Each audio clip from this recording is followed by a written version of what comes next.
Plane மாதிரி, மனுஷன் வந்து விமானம் மாதிரி. இப்போ ஒரு லாரியை வந்து கிளீன் பண்ணுறதா இருந்தால் என்ன பண்ணுவோம், அப்படியே மேலே அப்படியே தூக்கிடுவோம்.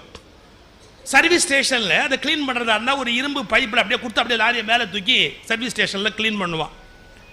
இன்னும் ஒரு இடத்துல கிரேன் வச்சு கிரேனில் கூட பெரிய லாரியை அப்படியே தூக்கி மேலே தூக்கி வச்சு நிறுத்தி இன்னொரு இடத்துல தூக்கி வைப்பான்.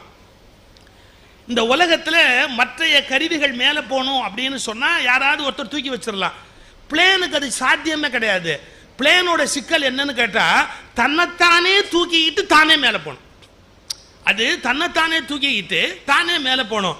மனிதன் அப்படி வடிவமைக்கப்பட்டவன், பிறரால் தூக்கி விடப்படுகிறவன் அல்ல, தன்னைத்தானே தூக்கி கொண்டு மேலே பறக்க வேண்டியவன் மனிதன்.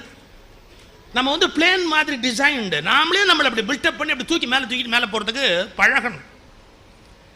அது ஈஸி இல்லை, அதில் பல கஷ்டம் இருக்கு. நீங்கள் எவ்வளவோ பேர் இங்கே பெற்றவங்க வந்திருக்கிறீங்க, நீங்கள் பிள்ளை வளர்க்கும் போது எல்லாமே நீங்கள் சொல்லி கொடுத்துடலான்னு நினைப்பீங்க. தப்புமா?